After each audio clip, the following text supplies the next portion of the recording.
칼빈은 말하기를 이렇게 말을 합니다. 마귀의 손에서 시간을 찾아 나의 소유로 삼아야 한다라고 말하고 있습니다. 마귀는 항상 우리에게 있어서 우리의 시간을 빼앗으려고 우는 사자와 같이 삼킬 자를 찾고 있습니다.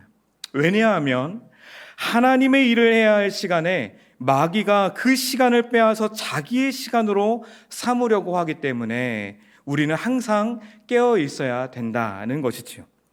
시편 기자는 이렇게 고백을 합니다. 우리에게 우리 날 계수함을 가르치사 지혜의 마음을 얻게 하소서.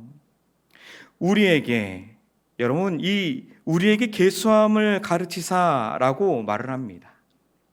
자기의 남은 시간을 소중히 맞이하는 것이 가장 큰 지혜다라는 것이죠.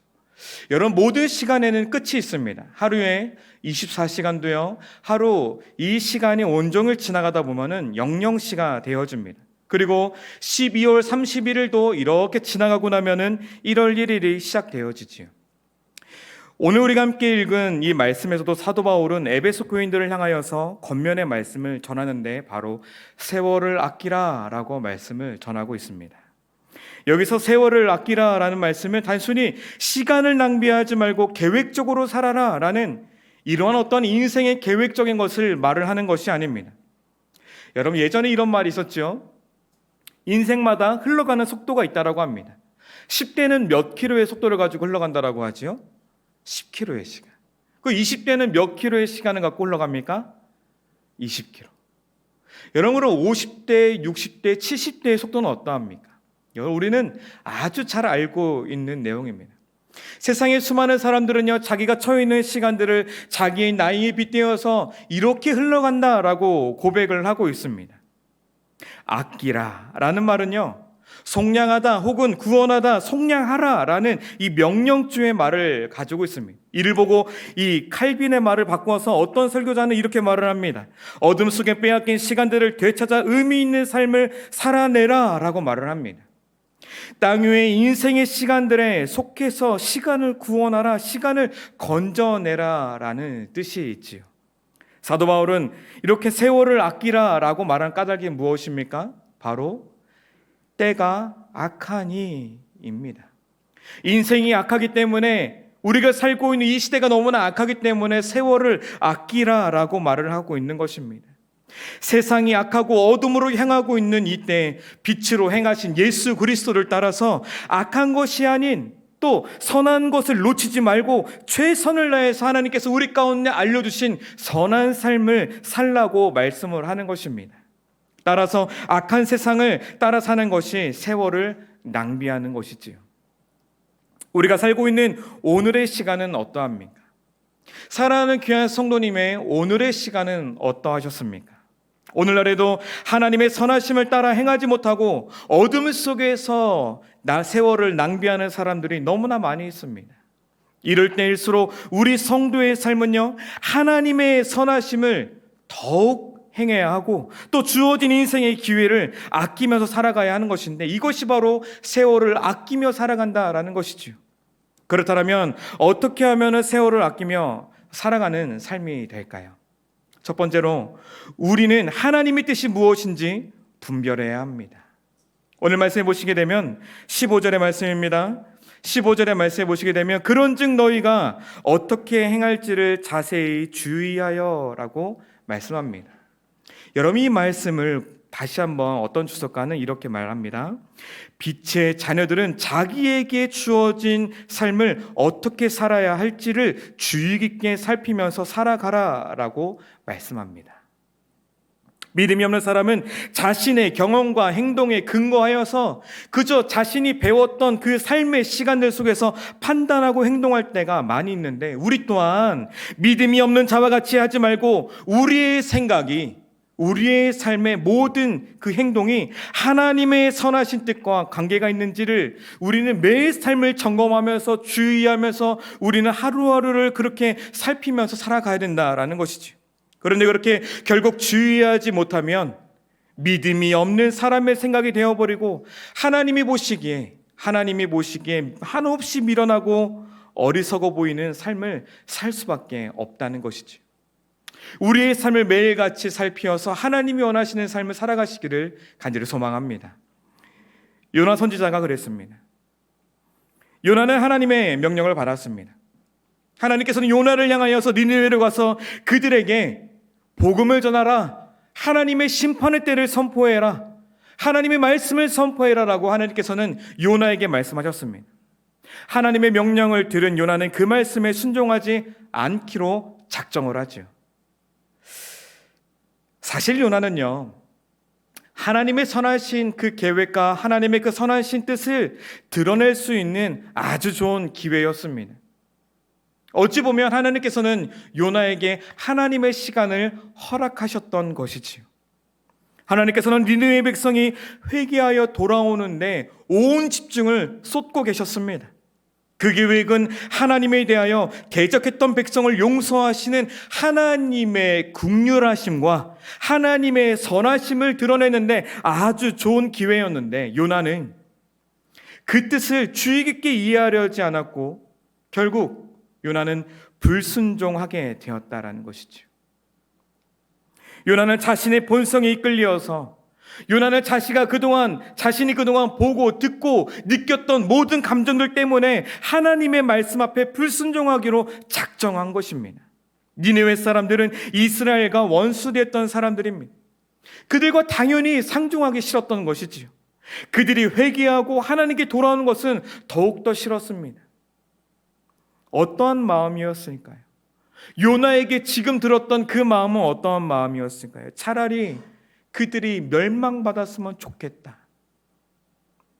그래서 하나님의 뜻을 주의 깊게 살펴보지 아니하고 자신의 악한 본성이 근거해서 니느웨로 가지 아니하고 어디로 가게 됩니까? 네, 전혀 엉뚱한 곳으로 향하게 됩니다. 그러다 결국 풍랑을 만나게 되고 물고기 뱃속에 들어가 3일 동안 고생을 하게 됩니다.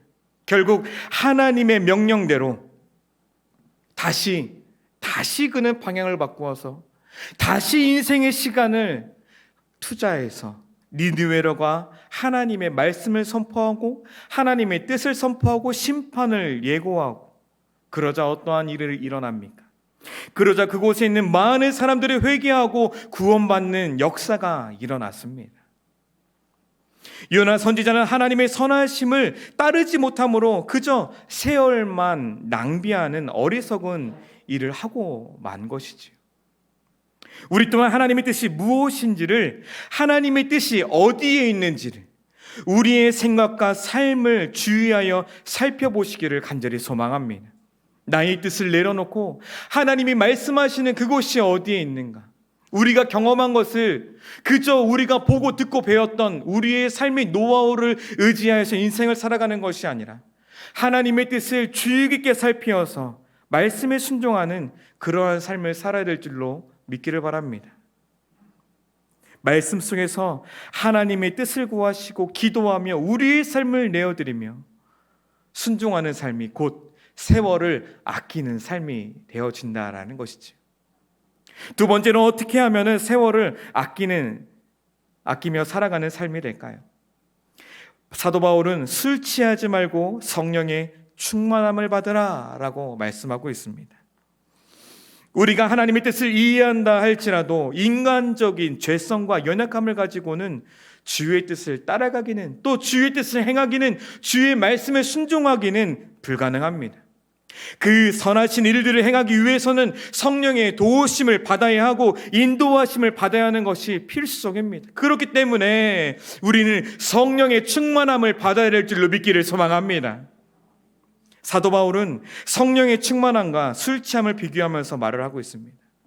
술 취하는 것은 뭐라고 말씀합니까?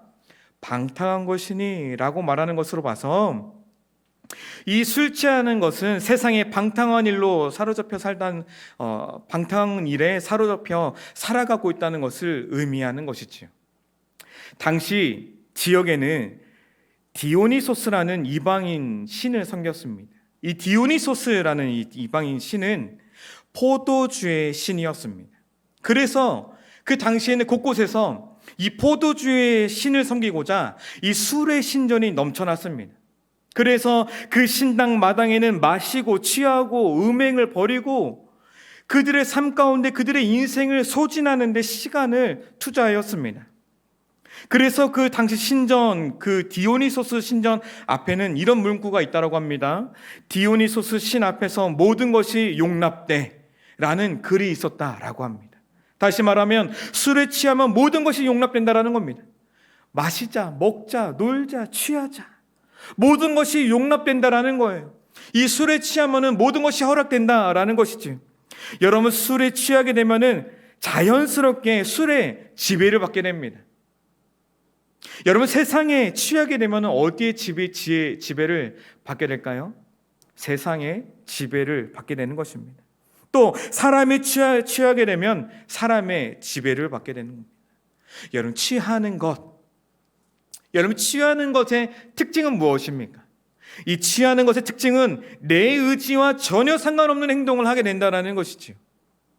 내 의지와 내 뜻은 상관이 없게 되는 것입니다. 한 연구 결과를 보게 되면 5대 강력범죄 중에서 약 30%가 음주 중에 일어났다라고 합니다. 또 실제로 이 알코올이 뇌에 도달을 하면 이 신경 전달 물질인 글루탐산을 차단시키는데, 이 글루탐산은 뇌의 기억 정보를 담당하는 해마의 신경 물질이라고 합니다. 여러분, 이 말들이 너무 어렵지 않습니까? 다 거두절미하고 술을 마시면 기억력이 감퇴된다고 합니다. 술을 많이 먹으면 기억 정보에 손상을 입게 된다는 결과가 있다라고 합니다. 이처럼 술에 취한다라는 것은 방탕한다라는 것은 결국 세상 이방 신에 취하게 되는 것이고, 이 바울 사도는 이는 방탕한 것이다라고 말을 하면서 곧 성령에 취하라라고 말씀을 하고 있는 것입니다. 여러분, 세상에 취하여 세상의 지배를 받고 살아가실 것입니까? 아니면 성령에 취하여 성령의 지배를 받고 인생을 살아가실 것입니까? 성령의 지배를 받으시기를 간절히 소망합니다. 성령의 지배를 받으면 당연히 내 의지와는 전혀 상관없이 하나님이 원하시는 삶을 살아갈 수밖에 없는 것입니다. 하나님이 원하시는 것이 무엇입니까? 복음을 전하고 죽어가는 자에게 생명을 전하고 헐벗은 자에게 옷을 나눠주며 배고픈 자에게 먹을 것을 나눠주며 우는 자와 함께 우는 것이 하나님이 원하시는 삶이 아닙니까?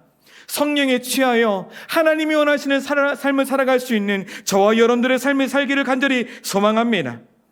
여러 가지로 말할 수 있겠지만 에베소 교회의 현 모습을 보았을 때 이 성령의 지배를 받으면 잃어버렸던 그 하나님의 사랑을 감격하며 또 순종의 삶을 회복할 수 있게 되는 것이고, 그것은 결국 세월을 아끼게 된다라는 것이지요. 그리고 세 번째, 또 우리가 세월을 아끼려면 어떻게 해야 할까요? 우리는 하나님 앞에 나와 시와 찬미와 감사를 올려드려야 합니다. 여러분, 이 술에 취한 자들은 이 디오니소스의 신 앞에서 방탕한 시간을 보냅니다. 그 신이 원하는 정말 어려운, 범죄한, 그리고 음란한 여러 가지 시간들을 그냥 허비하면서 흘려보냅니다. 하지만 성령에 취한 자들은 하나님께 시와 찬미와 감사를 올려드리는 인생을 살아갈 수밖에 없는 것입니다. 왜냐하면 그것이 하나님이 원하시는 삶이기 때문에, 왜냐하면 성령께서 그것을 원하시기 때문에, 왜냐하면 하나님께서 영광 받으시기 합당한 분이시기 때문에. 세상의 사람들은 좀 더 먹자, 좀 더 자자, 좀 더 놀자 하면서 그리스도인의 삶을 보며 미련하다라고 말할 수도 있지만, 하나님께서는 말씀으로 우리에게 어떻게 말씀하십니까? 항상 기뻐하라, 쉬지 말고, 할렐루야, 범사에 할렐루야. 다시 한번 해볼까요? 항상 쉬지 말고 기도하라, 범사에 감사하라, 할렐루야. 소요리 문답 제1문답에 인간의 최고의 목적은 뭐라고 되어져 있습니까? 함께 했습니다. 시작. 하나님을 영화롭게 하는 것과 영원토록 그를 즐거워하는 것. 여러분, 이것이 우리 인생의 목적이 되기를 간절히 소망합니다. 아멘. 하나님이 원하시는 뜻이다라는 것이죠. 하나님만 홀로 영광 받으시는 것, 하나님이 인생 가운데 집중받기를 원하시는 그것. 감사하지 못하고 찬양하지는 못하는 인생은요, 세월을 낭비하는 것과 똑같은 것입니다. 여러분, 주님께 더 감사하기를 소망합니다. 주님을 더 찬양하시기를 간절히 소망합니다. 아멘. 주어진 시간 속에서 감사와 찬양을 할 수 있는 기회를 주셨을 때, 인생의 시간을 주셨을 때, 우리 가운데 호흡할 수 있는 기회를 주셨을 때 감사와 찬양을 하는 것입니다. 사도 바울은 20절에 이렇게 고백을 하지요. 범사에 우리 주 예수 그리스도의 이름으로 항상 아버지 하나님께 감사하며. 또 골로새서 3장 17절의 말씀에 보면 이런 말씀이 있습니다. 우리 함께 읽어볼까요? 시작. 또 무엇을 하든지 말에나 일에나 다 주 예수의 이름으로 하고 그를 힘입어 하나님 아버지께 감사하라. 할렐루야. 아멘. 우리의 삶 가운데, 우리에게 주어진 인생 가운데 우리가 어떠한 말을 할지라도, 우리가 어떠한 삶의 시간을 살아갈지라도 우리가 끊임없이 하나님께 감사하며 끊임없이 하나님을 찬양하기를 간절히 소망합니다. 아멘. 하나님께서는 우리의 환경을 들어 또한 우리의 환경을 통해서 감사하라고 말씀을 하는 것이 아닙니다. 예수 그리스도, 주신 이도 여호와시오, 취하신 이도 여호와시오. 하나님께서 감사해야 되는 이유가 바로 여기 있는 것입니다. 어디에 있습니까? 바로 예수 그리스도. 아멘. 오직 예수 그리스도가 우리의 생명이 되어주시고 우리를 위해서 땅 가운데 아낌없이 생명을 내어주셨기 때문에 환경을 뛰어넘어 감사하며 시간을 뛰어넘어 감사하며 주께 감사 올려드리라 라는 것이지요. 그러기에 예수 그리스도의 이름을 힘입어 하나님께 감사하고 찬양해야 되는 것입니다. 예배하는 자들은 삶을 아끼며 살아가는 바로 지혜로운 사람들인 것입니다. 여기 모여져 있는 우리 모두가 그런 지혜로운 사람들이 되기를 간절히 소망합니다. 아멘. 이제 말씀을 맺도록 하겠습니다. 우리의 영은 하나님께 속하여 있습니다. 우리는 하나님의 형상을 따라 지음받은 하나님의 백성입니다. 하나님께 속하여 하나님 나라의 백성이지만 우리의 육신은요, 우리의 인생의 시간은 이 땅 위에 속하여 삶을 살아가고 있기에 이 위로는 하나님을 섬기며 또한 이 땅 위에서는 세월을 아끼며 성도의 삶을 살아가야 하는 것입니다. 술에 취하여 세상에 속하여 살아가는 이들은 방탕하고 감사를 모르고 삶의 주인이 뒤바뀐 삶을 살아갑니다. 세월을 아끼는 삶은 내가 살아가고 있는 이 지금의 시간들이 과연 하나님이 원하시는 삶인지 주의해야 할 것이고, 그리고 나의 생각과 행동이 이 성령에 충만하여 하나님께 감사하며 찬양하는 삶을 살아가고 있는가? 우리는 우리의 삶을 점검하면서 하루하루를 하나님과 동행하는 삶을 살아가야 될 줄로 믿기를 간절히 소망합니다. 아멘. 저와 여러분의 삶 속에서 세월을 아끼어서 끊임없이 주님께 감사하며 끊임없이 주께 영광 올려드리며 또 오늘 하루도 또 이번 한 주간도 그렇게 주님께 영광 올려드릴 수 있는 저와 여러분들의 삶이 되기를 간절히 소망합니다. 아멘.